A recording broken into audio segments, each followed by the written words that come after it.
guys, Caleb here, back again with more I Love Fanfiction. Today we're looking at a Death Note story called Bodies in Beds by Vetterization. I think I got that right. As always, there are spoilers ahead, so if you haven't read or watched the series, then please leave now. If you already have, or don't give a shit, then let's continue. I have several do nots. I don't like body waste or character death in the story. However, that's not to say I'd never read a story that involved them. I'm fine with canon character death being mentioned or explored in a story, or maybe even a passing mention that someone saw something gross and got sick. But I also have several do's, such as exploring someone's psychological state when someone they have become close to dies. Bodies in Beds is one such example. Let me quickly explain the story in Death Note up to the point this story takes place. Light Yagami, a super-duper high school genius, is bored out of his mind and one day stumbles upon a black notebook called the Death Note, which lets him kill anyone whose face and full name he knows. Over time, Light becomes a serial killer known as Kira, who kills criminals so that he can create a peaceful utopia where he can rule as God. He soon gains enemies, one being the most powerful private detective in the world, known only as L. L quickly deduces that Light is Kira, but is unable to prove it without a shadow of a doubt, and decides to keep Light and his accomplice, Misa, as guests inside the secret task force headquarters. Light also has an enemy in Rim, Misa's Shinigami, who cares deeply for Misa and isn't about to let Light live if something happens to her. Since Misa is a liability to him, he needs her out of the way, but in order to do that, he needs Rim out of the way. Over the next several months, Light enacts a plan that falsely proves his and Misa's innocence. However, L is nothing but thorough, and is willing to use a death row inmate to test the validity of the so-called 13-day rule. Rim realizes what this means for Misa and herself far too late, and is left doing the only thing she can to save Misa's life, and thus Light's by association. Rim writes down L and Watari's real names, sacrificing herself in the process since it is forbidden for a Shinigami to save a human life.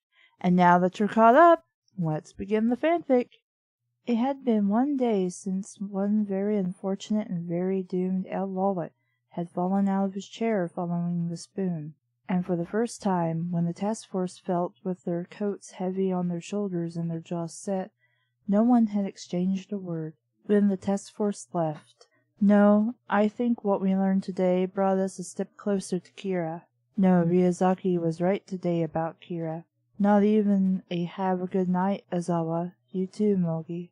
There was a heavy burden on everyone's shoulders. There was a severe tension filling the air between them, and not a word was said simply because their brains were weighed down with contemplation that they all wordlessly understood. They shared, but they didn't need to voice. Could we have prevented L's death? Despite it being an early night in November, the air was heavy with chill, and the wind was an icy blade cutting the men's cheeks as they wrapped their stiff coats further around their bodies and headed to the cars. The only person who remained in the task force was Light Yagami. Light had told the others to leave, that he would cover it for the rest of the night, that he wanted to examine Ryuzaki, examine the death note left behind, examine the tainted sand left untouched on the floor, that he wanted to be alone. Matsuda, for one, understood. He had nodded straight away at the request, and the others had agreed simply because the whole group was shook with shock, and plenty of them wanted to mourn their leader's passing. He also understood that Light understood Ryuzaki, L the best. He was not only the only individual who could even measure up to L's intellect level and carry sturdy arguments with him, but he was also the one who was forced to spend 24/7 by his side. And even though it had been decided based purely on professional reasons, Matsuda had surmised that the two of them had grown a bond, sharing conversations, sharing ideas, sharing beds, sharing chains.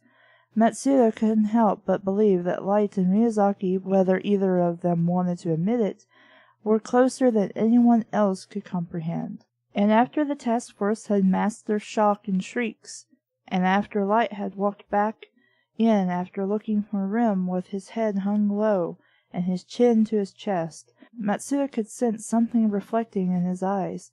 He knew he wasn't the cleverest detective out there to employ, and knew he didn't possess the brain power that the rest of his teammates did, but he did feel pride in his memorandum. He felt people's emotions reeking through their skin, and the hurt in the way that Light furrowed white knuckles into his fists hard enough to draw blood from his flesh with his nails, the fashion in which he kept his eyes away from prying glances, and the way his lower lip trembled unstoppingly, was enough to give Matsuda the cue to leave and let Light mourn alone. The only person who had momentarily stayed behind was the younger man's father, probably inquiring if Light would feel more comfortable at home for the night, or that he should keep his mind off Ryuzaki in fear of making his grief worse. Matsuda's intuition told him to stay away from the building while the two Yagami men delivered family-esque mollifying and consoling. But he realized right before slipping into his chair that he had left a file relating to Kira he had promised to work on later that night on his desk. He felt an overpowering wash of despondence as he recalled that it was Ryuzaki who had encouraged Matsuda to work overtime that night, and even though his current state of mind was not one to overstress with work, Matsuda felt he owed it to his superior to keep his promise. Besides, he didn't like wallowing in his grief much either.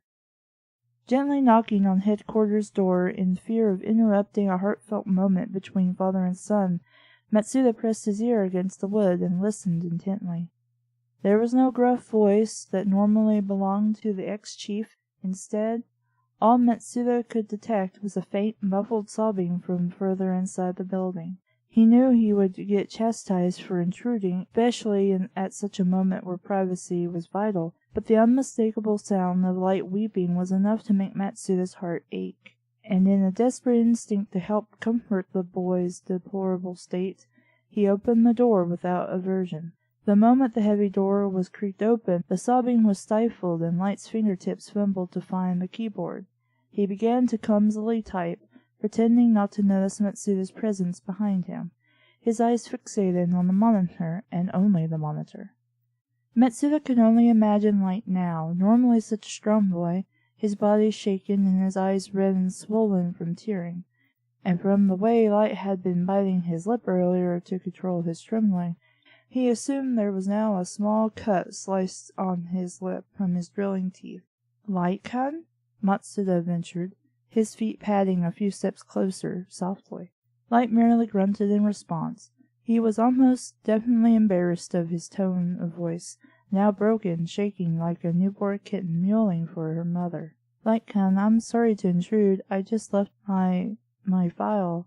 It was then that he realized, as he sashayed closer to Light's chair in an attempt to place a warm hand on his shoulder without alarming him, that Ryozaki's body was still lying frozen on the ground, his flesh deathly pale. But now, instead of his unusual unhealthy white, he had changed shades to a cavernous and corpse-like gray. His whole complexion looked dull, even in the illumination of the lamps overhead. As Matsuda wrenched his eyes off the terrifying sight, feeling nightmares already being sewn together in his mind, he bit his lip. "Light-kun, we should bury him, or at least move him. Please?" A soft cry, unable to be suppressed, fell from Light's lips.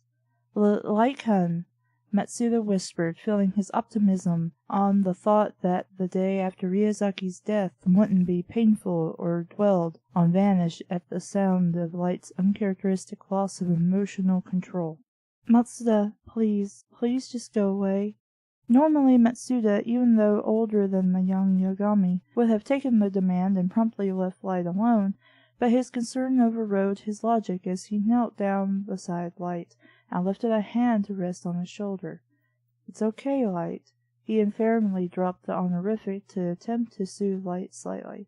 "But you can't leave him just lying here. He didn't want you to be upset like this." No! Though his recklessness and mental breakdown, Light managed to send a firm retaliation into Matsuda's direction.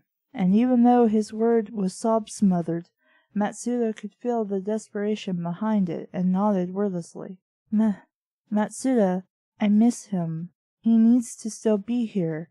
I can't already bury him. Shh. The black-haired man hushed delicately, gingerly, rubbing the hand on Light's shoulder up and down. Then don't bury him, but you can't leave him here, right here where he died. Put him somewhere until you're ready to bury him. Blindly groping for a napkin nearby, placed neatly next to the plate of strawberries. El had never finished in the morning due to his overwhelming sense of depression. Light dabbed his eyes and took a deep breath. He swiveled around to face Matsuda, thumbs still clinging to his tear-streaked face, leaving lines on his skin like stains on shirts might. Matsuda bit his lip at the broken sight of Light Yagami. All right, I'll clean him up. What about Watari? Remembering the elderly man, probably still face down in the floor nearby, Light sighed.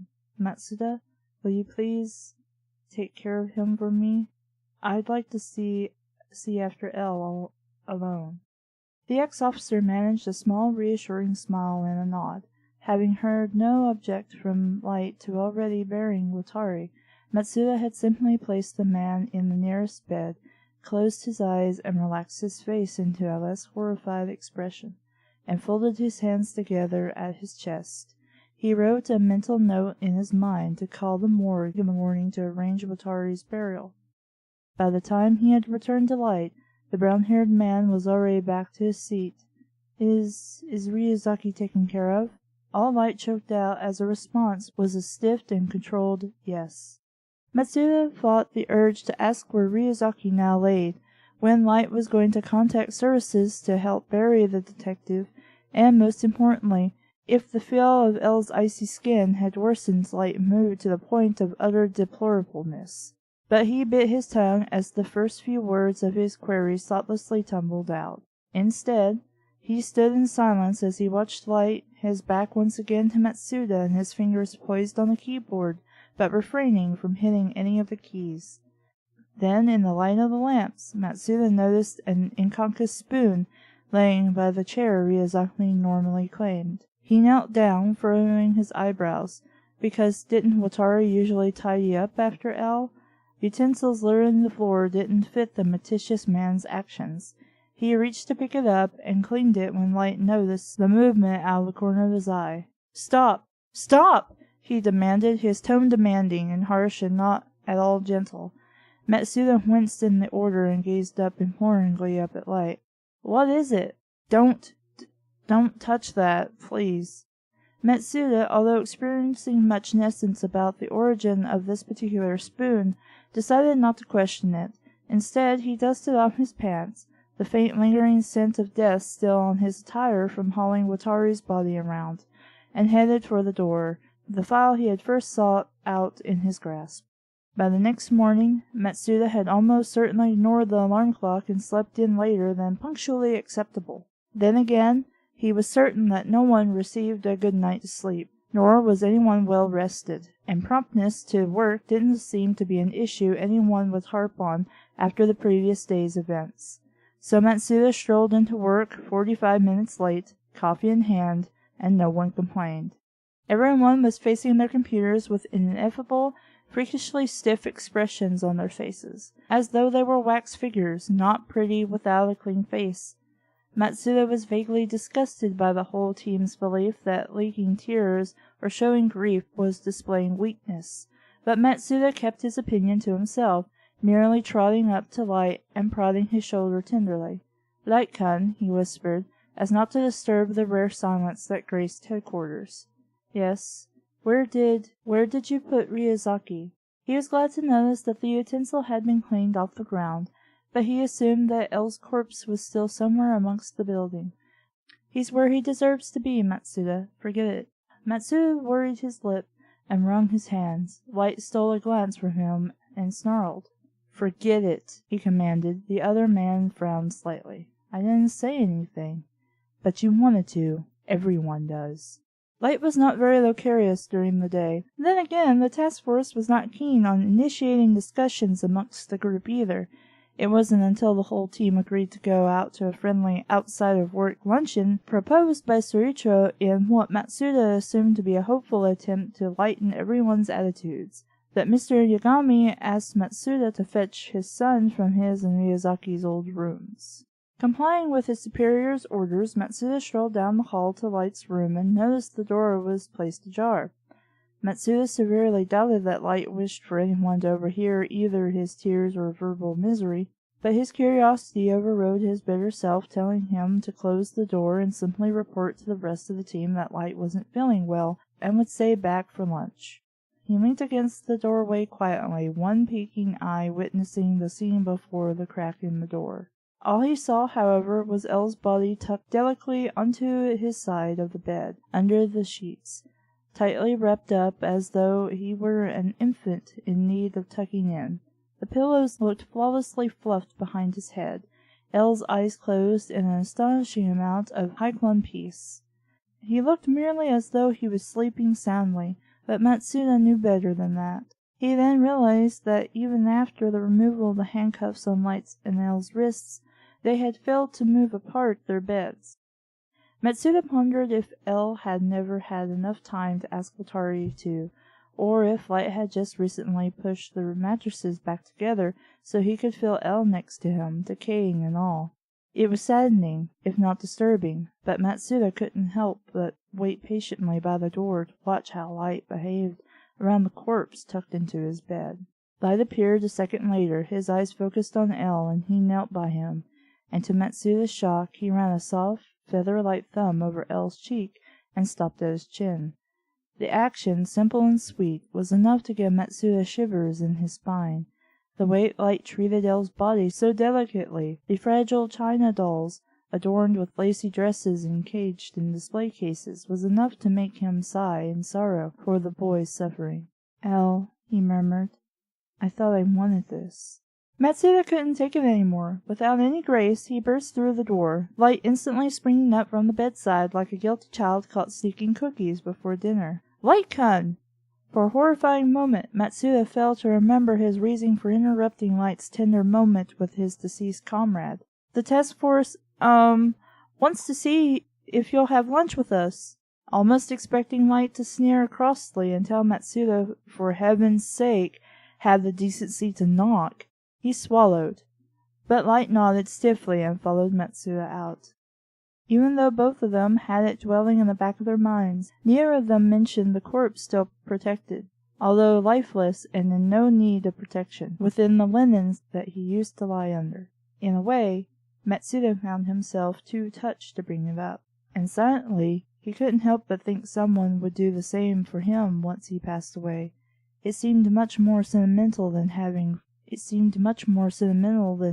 fond words engraved in his tombstones, or having flowers tossed onto his coffin. By day 3, since Elle's last words had been uttered and his last sight had been seen, Watari had been collected. The task force exchanged looks of clear comfort as the elder's bagged body was carried out of the building by officials. His heart attack hadn't even been considered by the work of Kira by the men who had examined his body, mostly because of his ripe old age and his wrinkles to show for it. None of the members of the team had known the elder all too well, which was why nothing but an aura of uneasiness passed between the task force.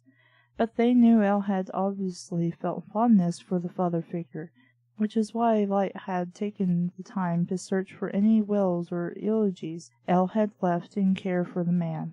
But a wordless question of when had Elle been shipped out by the officials loitered between the men, unspoken and untouched. The majority of the men had assumed that Elle would be carried out alongside Watari, but when a significant lack of a body accompanied the elder, questions arose, but still remained unanswered. Matsuda simply hoped no one would turn to him in search of answers, his rosy blush of shame always giving him away as he ineptly buffled. But luckily no one turned to him for answers. He was halfway in between relief and indignance, but under the impression that Light did not mind quite that much if he questioned him about Ryuzaki, without any negativity in response. He had strolled up to Light on the 5th day after Elle's passing, and tenderly, as not to poke at a still bleeding wound, asked when he was considering cleaning up Ryuzaki's body. Light had cocked his head to the side in a much similar manner that L used to, and wordlessly motioned 2 fingers for Matsuda to follow him as he got up from his chair and led him to his bedroom. And even though Matsuda knew that L was still under the covers, his mind was telling him to run away in horror. No human took a decomposing body well in their brain. Dying wasn't something that eased Matsuda's stomach, even though he was expected not to have nauseating reflex to it, considering he was a detective and ex-police officer who dealt with murders and corpses often. But he saw the bodies hours after their death, never days, and always refused to attend autopsies to examine the organs or clues for manner of death. But if Light sensed Matsuda's awkwardness, he ignored it, opening the door and automatically making himself a seat on the edge of the bed. He began to idly stroke L's hair. Matsuda cringed when his eyes fell upon L's body. "Sit down, Matsuda," Light ordered softly, and the older man complied. L was beginning to resemble the cadavers that revived in horror films, and quite frankly, Matsuda was terrified to look at his body in fear of L blinking or his chest moving rhythmically. "Do you know, Matsuda," Light began impassively, breaking his hands through L's hair, "that the body decays in stages?" Matsuda pondered mentally if Light's question was rhetorical, but before he had time to answer or beg Light to spare the details, Light had started talking again. "The decomposing itself takes a while, but the moment the heart stops pumping, tissues and cells have no oxygen. They die right away." Even though Matsuda knew Light meant every single human that ever died as he explained the gruesome process to the queasy man, his eyes were still glued to Ryuzaki. He could do nothing but imagine Ryuzaki's body, normally so healthy despite the overload of sugar and malnourishment, slowly going through the same phases. It was making him feel not only physically ill, but also thoroughly repulsed. But still, not every cell dies. They die at different speeds. Brain cells die within minutes. For someone as bright as Ryuzaki, they might last longer. Letting out a dry chuckle, Matsuda glanced up in horror at Light. The normally cheerful, dazzling Light was the reflection of a man plagued by fears and losses. The way he was speaking, especially of death, reminded Matsuda of a man on the verge of insanity. Skin cells can take a whole day to die, but still they can be kept alive. And the moment all the cells are wiped, the real decomposition starts. In the air, decomposition is twice as fast as it would be underground. In a way, it would have been healthier to bury L, but then I'd have to dig him up every day just to see him. Light's elegant fingers moved from combing out the knots in L's hair to brushing his fingertips over L's face, caressing softly. "Now the intestines are the real problem. They're packed with millions of microorganisms that don't die. The organisms break down the dead cells of the intestines, while bacteria starts to invade the rest of the body." "Light, please." Light ignored Matsuda's pleas and continued, firmer than before. "The body undergoes its own breakdown by chemicals that the dead cells release. The pancreas is packed with enzymes that once released start digesting itself and the organs around it. The dying tissue releases gases that make the skin blue and blistered. The body swells. Fluid from the lungs starts oozing out of the mouth and nose. You smell that, Matsuda?" Matsuda suddenly noticed the stench covering his nose and mouth with a pawing hand, and nodded, his flesh starting to turn a sarooning shade of green as a wave of nausea plagued him. "That's because of methane hydrogen sulfide. That stage starts right around now, 5 days later. See, he's not doing so bad." Matsuda, although still quite repulsed, felt a wave of understanding settle his stomach a tad. Light was doing this because it was the only way he could deal with L's death. "If it wasn't for how awful his skin looks, I wouldn't be able to tell he's dead," Light confessed, and brushed his knuckles softly across his cheek. If there would be insects here, he'd be a lot worse off, but I've kept good care of him, haven't I, L?" Matsuda sighed, grabbing his knees. "Light, please. It's okay. Just because he's dead doesn't mean he's forgotten." "You fool," Light spat. "He's gone. And that means there's nothing left but memories. Memories that certainly aren't enough." The black-haired man remained silent after that, listening to Light speak. But even if I keep the bugs away, I can't stop him from decaying. The nails and teeth detach themselves in a few weeks, and in a month the tissues liquefy and the body cavities burst open. Light-kun, please, you have to bury him. And in a year, Light continued, as though not even registering the breaking tone of his voice, all that's left is bones. There'll still be tissue, but no morel. Light, listen to me. But Light wasn't keen on listening. Rather swiftly, his hands jerked away from El's body. Matsuda, leave. Smart enough to realize that arguing would do him no good, he sighed and headed for the door, but still more than concerned if Light would slide off the bed and stifle his tears in the bed-sheets. He stood by the door and watched speechlessly. And instead of a breakdown, Light shed no tears and instead leant down merely an inch from El's now gaunt face. His skin odor was reeking, and Matsuda was surprised Light wasn't pulling back in repulsion, but instead, as though not even startled by the dead tint of El's face and the hollowness of his cheekbones, Light stayed connected to Ryuzaki for a few seconds before pulling back from his lifeless lips. Matsuda was frozen. In any other situation his stomach would be throwing tantrums, osculating with a corpse, kissing a dead, motionless body. It made his throat close up and his appetite wither and die. But now, corpse aside, the long speech expounding the wonders of the deceased human body, from a descriptive Light forgotten, Matsuda felt another ache hit his heart. But instead he said nothing, heading back to his desk to focus on Kira. By the 7th day, the mark of the week for El's death day anniversary, the majority of the task force had moved on and dealt with their woe. Although all experiencing different losses, the team had figured out that Ryozaki's death affecting them was simply giving Kira what he wanted. And even though Light had regained the smiles and sat a little straighter, once again Matsuda couldn't help but wonder if his grins were fake and his behavior was all facade. On the occasions when he wandered past Light's room and caught a glimpse of the interior, his eyes fell upon El's body still underneath the sheets, not a wrinkle in the blanket, and not a disturbance on his skin with the exception of the withering that nature was inflicting on his flesh. But worry for Light's health aside, the thought of El's body still rotting away within the very task force aside, every time his eyes fell upon El's grave lips he couldn't help but recall the sweet kiss Light had laid upon his mouth. So one day he questioned Light about what he had witnessed in the most discreet way he could manage. "Light-kun," he muttered softly, "why do you keep Ryuzaki in your bed?" Light continued his typing as though he hadn't heard Matsuda, but answered nonetheless, "Because that's where he belongs. It's his bed." Matsuda kept back his sigh and stared silently at his lap. "He's been asleep for an awfully long time," he mumbled. "I know," Light replied. "I've told him. He'll miss us catching Kira." "I know," he repeated, but this time a hint of melancholy plaguing his voice. "I know he will. At least he died for a good cause."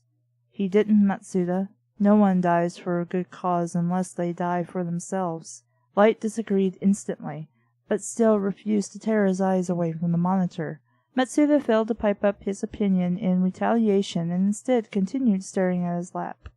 "Light-kun," he started again, "do you love him?"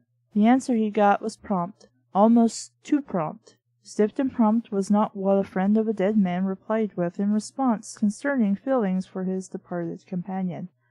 "No." 7 awkward seconds passed between them before Matsuda sighed through his teeth, his lips stopping his verbal exasperation from escaping. "I saw you kiss him, Light-kun." "I saw you by the door," Light retorted smoothly. "I know you did." "And you kissed him anyway?" "Because that wasn't something I wanted to hide, Matsuda. I believe every dying man deserves a last kiss," Light said bitterly, his tone suggesting he wanted the other man to drop the subject. Matsuda wanted to question the last instead of first badly. Someone like Ryuzaki, so sexually dormant, so serious, so devoid of feelings that his nerves had died from neglect, had experienced a kiss before? It wasn't his first kiss? "I wouldn't know." "Was it the first kiss you gave him?" Matsuda pressed on, intent on doing so until Light snapped. That would conclude in 2 results. either a rambling string of blunt truths, or a heated command to keep quiet and stick to his own business. Matsuda prayed for the former, but with Light unexpectedly temperamental lately, he couldn't predict which result would be the one that would actually happen. Light slowly tilted his head to meet Matsuda's gaze. He scoffed, tutting quietly. "Are you so devoid of your own romance you feel the need to pry into mine?"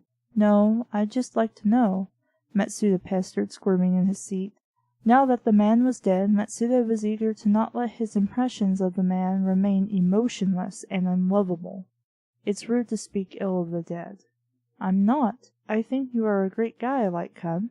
Matsuda smiled hesitantly, even though Light wasn't paying attention.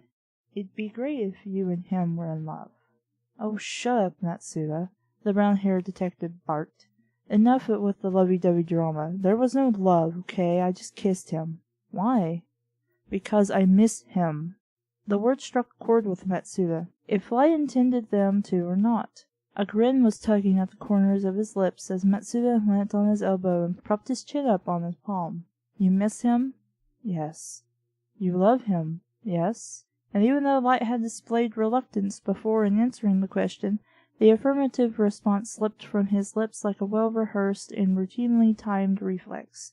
But if there was humiliation or shame in Light's mind, his voice betrayed his true emotions, and left not a trace of embarrassment to be seen. "Yes." And Matsuda suddenly wondered why he hadn't figured this out before. Did he love you too? Although Matsuda was never one to obsess over male relationships or find them particularly adorable, he did find Light's behavior and adoration for L more than sweet. Both L and Light were closed books who kept their emotions under a brick-built IGUS. They both carried the word serious on their backs and were more professional than CEOs in corpus companies. But for Light to succumb to admiration for the man who was his utter equal, Matsuda found it endearing. "Shut up, Matsuda. Kira's still killing." Matsuda pouted. "Please, Light-kun." Light sighed heavily, rapping his knuckles on his kneecap as Matsuda insistently pestered him. He sighed once more and shook his head. "No, Matsuda. I was in love with him, not the other way around." "How do you know?"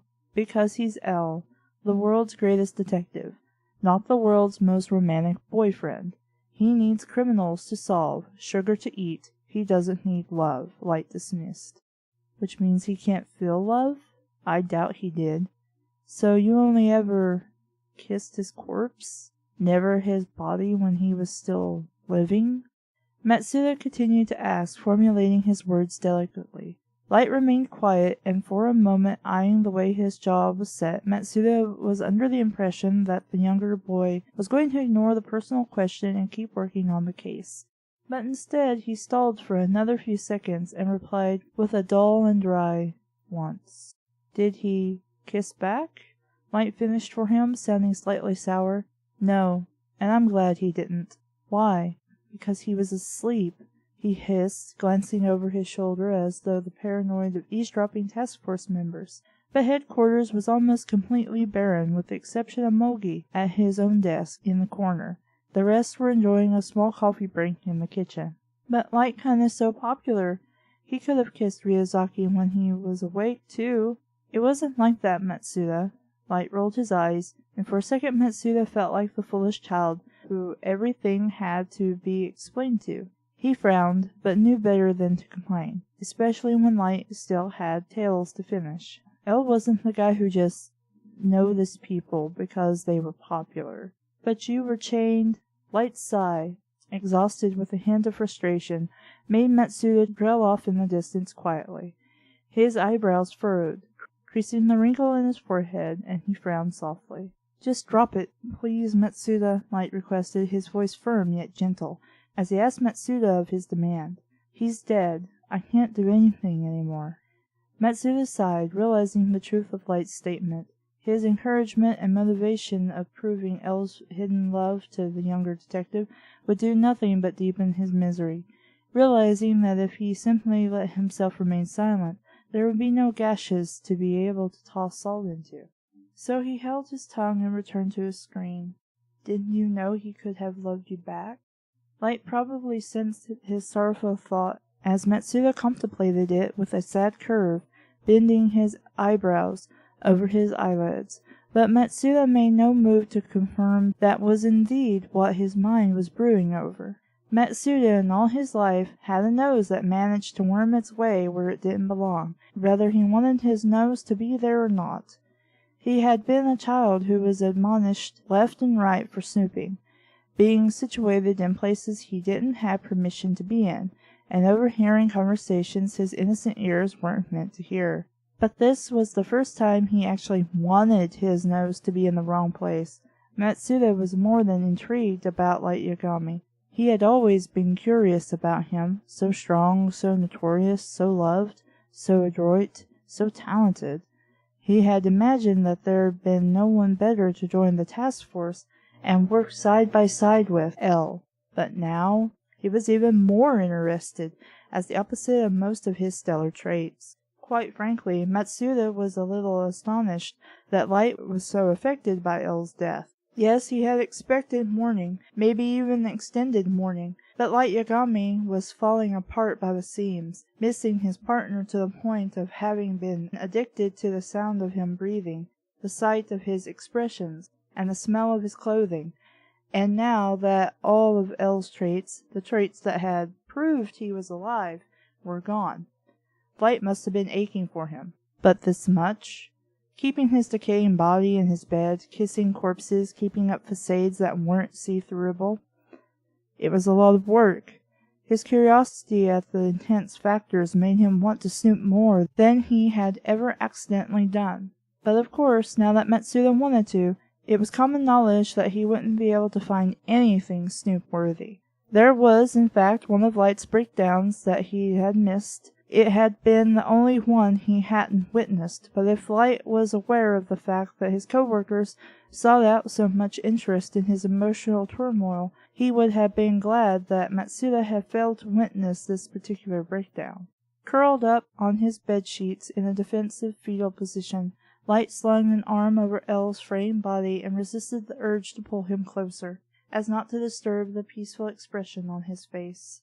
L, I don't think I ever wanted this. There were other ways to stop you from catching Kira. I didn't have to kill you. Light ran a knuckle under his eyelids, catching a tear as it trickled out. Why did you have to leave me, L? I miss you.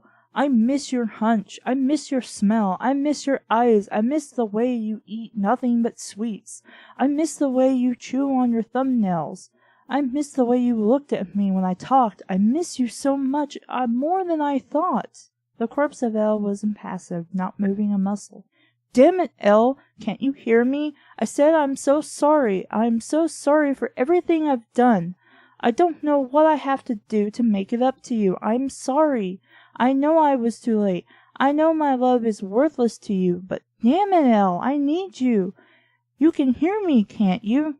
He knelt over L's body, knees protectively trapping him on both sides of his hips, and his hands rolled into fists next to his ear.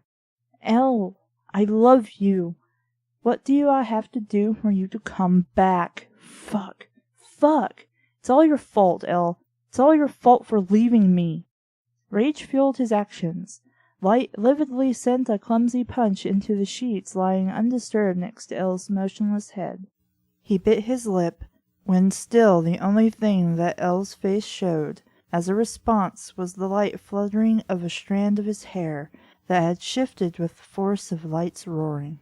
His head collapsed on L's body, covered gently with the sheet, resting on his stomach tenderly as though he was afraid that if he went too hard, L's bones would shatter under his head. Whispering straight into his scrawny belly, Light breathed out a simple, I love you, L. Lawlet. Under any other circumstances, where a Shinigami he didn't even admire scribbled names down into a death note, Light would have ignored them and kept writing his own. But with L, not only had he spent the majority of several years of his life trying to decipher the meaning behind Ryozaki's aliases and find out his actual identity, his blooming interest in the man also gave him a craving to flip to the page Rim had used. He had done so the evening of L's death, the words L. Lawlet reaching his eyes much like a famished child might stare at a bowl of fresh chocolate ice cream. Sprinkles, too. And in a way, he felt honored. Even though El hadn't delivered the name to Light himself, Light now had the satisfaction of knowing that he knew a piece of information about El that practically no one did. Don't worry, El Lawlet. Your secret's safe with me. Light had even uttered that to El's lifeless ear after he had asked Matsuda to take care of Watari. He had hauled El to their bed, a few tears pulling on the sheet to make an expanding puddle. Light sighed, his shaking arms wrapping further around El's fragile waist. No, you need to catch Kira, El. But El was not going to be solving any more cases. At least he died doing what he loved. But even though the thought filtered through Light's head, he doubted if he believed that himself. He wondered whether it was the truth, or a desperate attempt to reassure himself that he killed El while he was still happy. However, that had been the only occurrence that Matsuda had managed to miss. Once again stumbling on sights he hadn't desired to see, he had been the one to fetch Light from his room in the morning when Mogi had walked into headquarters with a sizable hint leading to Kira. Matsuda dashed down the hallway in search of the younger boy, a broad smile across his face, if anything could cheer up the brooding Light, it would be getting a step closer to catching Kira. Light-kun, we have news about Kira! He approached Light's door. Once again he refrained from going inside. There still had been no one to pick up El's body, and he certainly hadn't seen Light remove it himself. It had been 10 days since Ryozaki's untimely death. Matsuda definitely wasn't going to enter Light's room any more, barely able to imagine the odorous stench now filling the whole room. He knocked carefully. Light-kun, hurry, it's important. He rapped harder on the door, and finally, seeing no other option, he turned the doorknob and trotted cautiously inside. And twirling a spoon, a very familiar spoon in hand, Light was sitting with his back up against the bed, and his eyes fixated on the utensil in his fingers. Light-kun? Light gripped the spoon, creasing his articulated wrists, holding it in his fist. Another fist furled around the one grasping the silver spoon, his knuckles white from holding it so firmly. His fingertips. This is all I've got left of him. Light-kun, please. Taking a step closer, Matsuda officially felt all of his professionalism slipping away. He considered Light to be his friend, after all, and all of his idolization of the boy's unbreakable strength aside, he needed consoling. Falling to his knees next to Light, he glanced uneasily at the spoon in his grip. Ryuzaki, he stuttered, and fell graciously to the floor. Light, he used this spoon for strawberries. It was because I told him it was cleaner not to grab food by his hands, so he used this spoon that day. Matsuda knew he probably shouldn't take the spoon away, and firmly stopped Light's grief. But the way he was clutching at it, like a child to a weathered security blanket, he doubted he would even be able to extract it from Light's hold. And before he could even consider removing the utensil, Light's tongue had hesitantly reached out and stole a lick from the spoon. Matsuda watched, silent at his hopeless movements. Light licked it again, longer this time, his tongue dragging itself over the silver slowly. It's all I have left of him. Spoon pressed against Light's lips, Matsuda finally broke. He reached forward, wrapping his arms securely around Light from the side, and squeezed. He didn't worry about embracing the boy too hard, because right now it seemed like the more pressure, the better. Light's head lolling onto his shoulder, and hair pulling out onto his neck. Matsuda sighed on top of his skull sadly. Stifled weeping resulted in drops of salty tears staining his suit. But at the moment that wasn't his concern. That Ryuzaki was lying a mere feet away from them, eyes closed, body stiff, wasn't Matsuda's concern either. The boy crying in his arms, looking for comfort but afraid to ask for it, was his concern. I'm sorry, Light-kun. Matsuda, he never knew. Shh. I'm sure he knew you loved him. Quietly, as not to evoke a trigger in Light that pulled out negative emotions, even more than now, Matsuda added. He loved you too, Light. And Light, limp and shaking, felt a twinge of guilt overtake his emotions as he cried into Matsuda's shoulder. He was certainly glad that it was Matsuda who was embracing away his worries at the moment, for his father would make a fuss and the rest of the task force wouldn't understand. Matsuda had genuine concern, lots of it, all reeking from his skin. But still, when Matsuda had replied to his interrupted sentence with, "I'm sure he knew you loved him," he couldn't help but bite on his tongue to correct Matsuda and tell him that his feelings for L was not what he was talking about. "He never knew I was sorry for being Kira." "Shh, Light, Ryuzaki wouldn't want you to be like this." Light sniffed, the words flying it by his ear and never even hitting his brain. "He forgives you. He forgives you. He forgives you." His only velleity he wanted to be granted was, even though he could never stop being Kira, to be forgiven for it. He wanted El to understand, for El not to loathe him for it. And even though he doubted that he would be forgiven, El's death and inability to verbally forgive him only one of the reasons. Light knew he needed his condemnation to move on.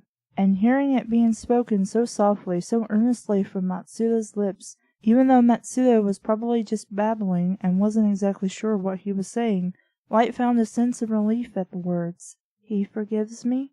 Matsuda nodded thoughtlessly, reassuringly smiling. "Of course he does, Light. Why else would he have remained side by side to you all this time if he didn't?" Light pondered the thought, the words echoing in his head as Matsuda spoke them. The black-haired man said them so meaninglessly, like sweet nothings being whispered by a caring lover, as though he had no real understanding of the subtext behind the soothing sentences. "He'd want you to keep going, finish what he couldn't." "Matsuda," Light breathed, his words nothing but murmured susurrs. Matsuda strained to hear him. "I think I can bury him now." Matsuda smiled gently, patting Light on the head in a speechless praise.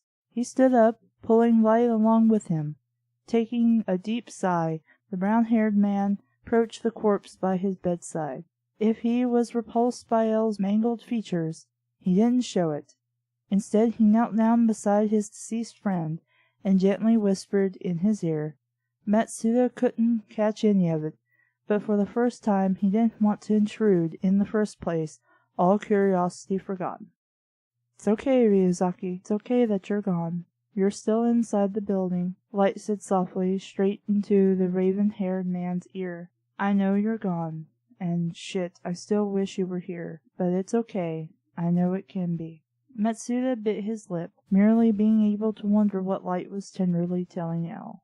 "I wonder if things would have been different if you wouldn't have died. But know that I love you, El. I love you." He stood up from the bedside, and cradling El's head in his arms, he murmured one last afterthought before turning to Matsuda. "I'll see you soon, El Lawlet." And with deep breath he turned away from El and smiled tentatively at Matsuda, who gave him a congratulatory thumbs up. "Should I?" "No, Matsuda. It's all right. I'd like to bury him myself. I won't let anyone else." Naturally, the task force remained oblivious to the attachment that Light had developed to El, as they had never stumbled across the body lying in his bed. And naturally, Light had not been one to share his slightly humiliating act of weakness to his co-workers. The only surprising bit was that neither did Matsuda. I love creepy. I love disturbing. What I don't love is being grossed out. That is not a fun time to me, and I love how we only get enough description about L's decomposition to be creeped out, but not sickened, or at least in my case. I love how Matsuda is portrayed here. He's often seen as a complete idiot by both the characters in the comic as well as fans. But here he shows that while he may not have the smarts that would typically be expected of a detective, he is able to get a sense of what a person is feeling emotionally. Matsuda is not anything but a person who wants to do good and help, even if he's a bit nosy.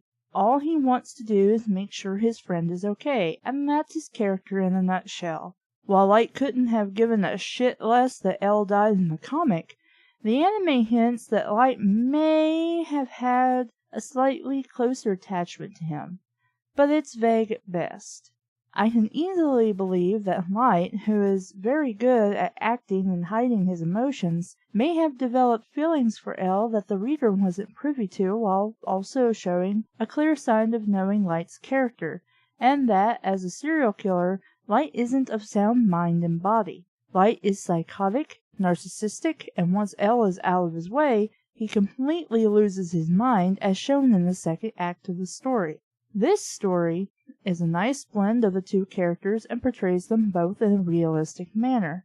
With this event and Matsuda's help, Light is able to move past this and become the monster we know him as in the second half. I'm Caleb, and this has been I Love Fanfiction. Happy Halloween, and thanks for listening! Bye!